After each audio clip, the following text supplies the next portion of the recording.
Good. Now we're going to do Winter's method for seasonal data. So Winter's method is also an adaptation on an exponential smoothing, but in this case this was done to forecast seasonal data.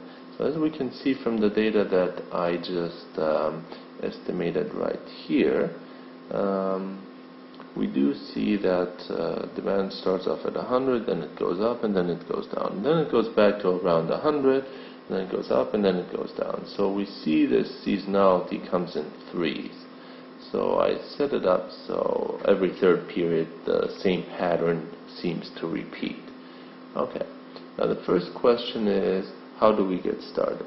Well, we have to create a seasonality index, and that index basically, one of the properties, it should average out to 1. So in order to create that, we have 3 demand periods that we held out: January, February, and March.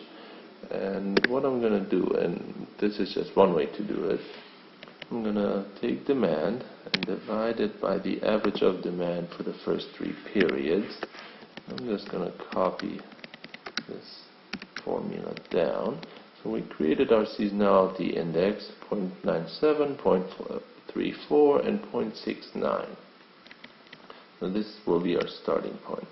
And for the level, we're going to have to estimate something for level in period 3. I'm just going to pick the same 103 that we had there.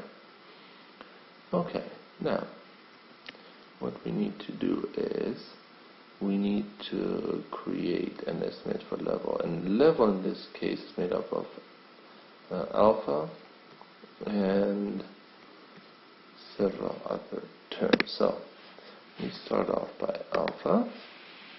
We fix that cell by hitting F4 times, open parentheses, demand at time t, which is right here, divided by the seasonality index of t minus s. So what does that mean?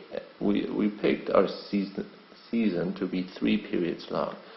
So we are in period 4. So 4, that's t. T would be 4. 4 minus 3 is 1. So then we go back. So we go to period 1, and we pick that value for the seasonality index, plus 1 minus alpha multiplied by an estimate for the level at t minus 1, which is the 103 that we just guessed there. Okay, so that's our formula here. Now we can move over to the seasonality index, and that is gamma times parentheses demand at time t, which is this, divided by level at time t, which is this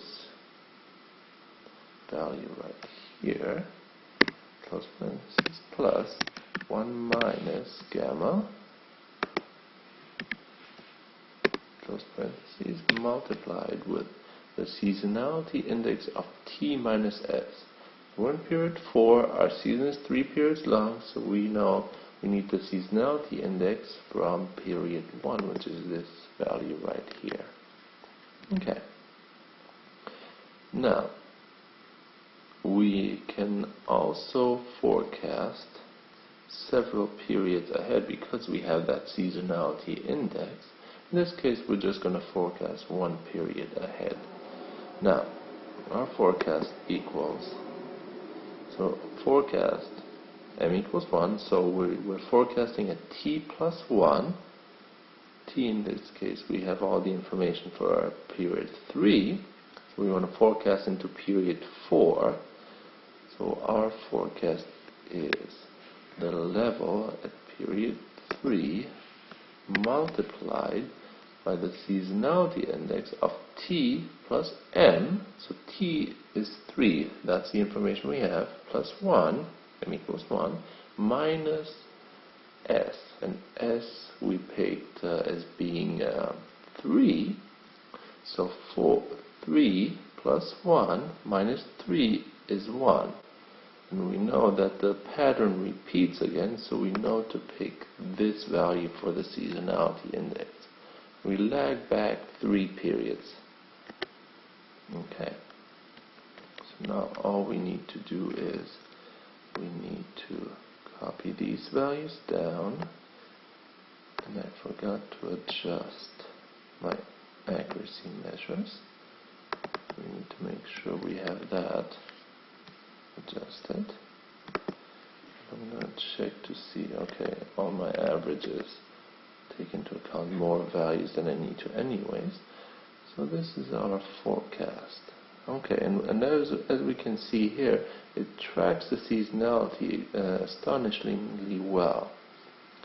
Now, all I'm going to do now is I'm going to just use Solver to update alpha and gamma, and you can see how to do that in those previous videos. And these values already give me a pretty good starting point, and by adjusting them, I'm sure we can do a lot better. Okay, so this was exponential smoothing with Winter's method.